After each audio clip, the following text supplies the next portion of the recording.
আসসালামু আলাইকুম প্রাণপ্রিয় ভক্তগণ, হিন্দু ও অন্যান্য ধর্মাবলম্বীদের জানাই আদাব, নমস্কার ও আন্তরিক ভালোবাসা। আশা করি আপনারা সকলেই ভালো আছেন। আজকে আপনার জন্য একটি খুবই পাওয়ারফুল বশীকরণ মন্ত্র নিয়ে হাজির হয়েছি। এই মন্ত্রটি খুবই পাওয়ারফুল মন্ত্র। এই মন্ত্রটি হচ্ছে সর্বকালের সর্বশ্রেষ্ঠ মন্ত্র। এই মন্ত্রটি কেউ আপনাদেরকে দিবে না। এই মন্ত্রটি আমি আমার ভক্তদের জন্য আজকে এই চ্যানেলে দিয়ে দিতেছি। এই মন্ত্রটির মাধ্যমে আপনারা যে কোনো নারী বা পুরুষকে বশ করতে পারবেন 100% গ্যারান্টি সহকারে, 100% সফলভাবে। এই মন্ত্রটি আপনারা যে কোনো তান্ত্রিকের কাছে শুনতে পারবেন। এই মন্ত্রটি যারা এই মন্ত্রটির মাধ্যমে কাজ করেছেন তারা বলতে পারবেন এই মন্ত্রটি কত পাওয়ারফুল মন্ত্র।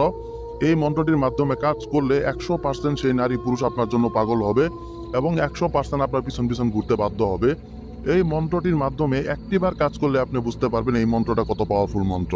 তো প্রাণপ্রিয় ভক্তগণ, আপনারা যদি এই মন্ত্রটির মাধ্যমে কাজটি করতে চান অবশ্যই পুরো ভিডিওটা না টেনে দেখবেন এবং এই মন্ত্রটির মাধ্যমে কাজটি করার নিয়মটি অবশ্যই ভালো করে বুঝবেন এবং শুনবেন। তারপরে আমার কাছ থেকে অনুমতি নিয়ে একটিবার কাজ করে দেখবেন।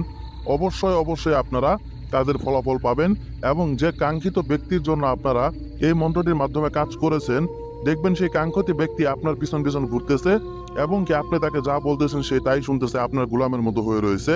আপনি একটিবার এই মন্ত্রটির মাধ্যমে কাজ করলে এটার শক্তি আপনি বুঝতে পারবেন, এই মন্ত্রটা কত কার্যকরী সেটা বুঝতে পারবেন। তো প্রাণপ্রিয় ভক্তগণ, আজকে আমি যে মন্ত্রটি নিয়ে আপনাদের সামনে হাজির হয়েছি এই মন্ত্রটি আপনারা স্ক্রিনে দেখতে পারতেছেন। এই মন্ত্রটির মাধ্যমে কাজটি করার জন্য আপনাদের কিছু জিনিসের প্রয়োজন হবে। একটা সাদা বুরুজ পাতার প্রয়োজন হবে এবং কি আপনাদের একটা সরিষার তেলের বোতলের প্রয়োজন হবে। এগুলো আপনারা জোগাড় করবেন। জোগাড় করার পরে আপনারা এই মন্ত্রটি সিদ্ধ করবেন।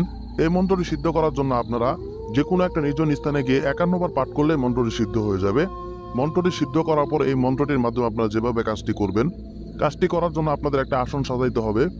আসন সাজায় সেই আসনে বসে আপনারা যে বুরুজ পাতা নিয়েছেন, যে কাঙ্ক্ষিত ব্যক্তিকে আপনি বশ করতে চাচ্ছেন তার নাম এবং কি তার পিতামাতার নাম সেই এই যে বুরুজ পাতা নিয়েছেন সেই বুরুজ পাতার উপরে লিখবেন। লেখার পর আপনারা যে সরিষার তেলের বোতলটা নিয়েছেন একদমই কিনে আনবেন। সেই সরিষার তেলের বোতলটা কিনে সেই বোতলের মুখাটা খুলে আপনার সামনে রাখবেন। রেখে আপনারা যে মন্ত্রটি আমি স্ক্রিনে দিয়েছি এই মন্ত্রটি আপনারা 51 বার পাঠ করবেন। 51 বার পাঠ করে 51 বার সেই বোতলের উপর ফু দিবেন। ফু দেওয়ার পর আপনারা যে কাগজের ভিতরে কাঙ্ক্ষিত ব্যক্তির নাম এবং তার পিতামাতার নাম লিখেছেন সেই কাগজটা সুন্দর করে ভাঁজ করে সেই সরিষার তেলের বোতলের ভিতরে একবার চুবাবেন। চুবানোর পরে সেই কাগজটা আপনারা একটা তাবিজের ভিতরে ভরে তাবিজের মুখটা আপনারা মোম দিয়ে বন্ধ করবেন। বন্ধ করার পর সেই তাবিজটাকে আপনারা সেই বোতলের ভিতরে সরিষার তেলের বোতলের ভিতরে ছেড়ে দিবেন। ছেড়ে সেই বোতলের মুখটা বন্ধ করে আপনারা সেই বোতলটা নিয়ে আপনারা যে কোনো একটা মসজিদ বা মাজারের আশেপাশে পুঁতে রেখে আসবেন। ইনশাল্লাহ আমি যে নিয়মটা বললাম সেটা অনুসরণ করে যদি কাজটি করতে পারেন অবশ্যই এই মন্ত্রটির মাধ্যমে আপনারা কাজ করে 100% কাজের ফলাফল পাবেন। তবে কাজটি করার আগে অবশ্যই আমার কাছ থেকে অনুমতি নেবেন। আর যারা নিয়ম ঠিকভাবে বুঝতে পারেন না ভিডিওটি আবার দেখেন তাহলে বুঝতে পারবেন। তারপরেও যদি বুঝতে অসুবিধা হয় আপনারা আমার সাথে যোগাযোগ করবেন। স্ক্রিনে আমার নাম্বার দেওয়া আছে।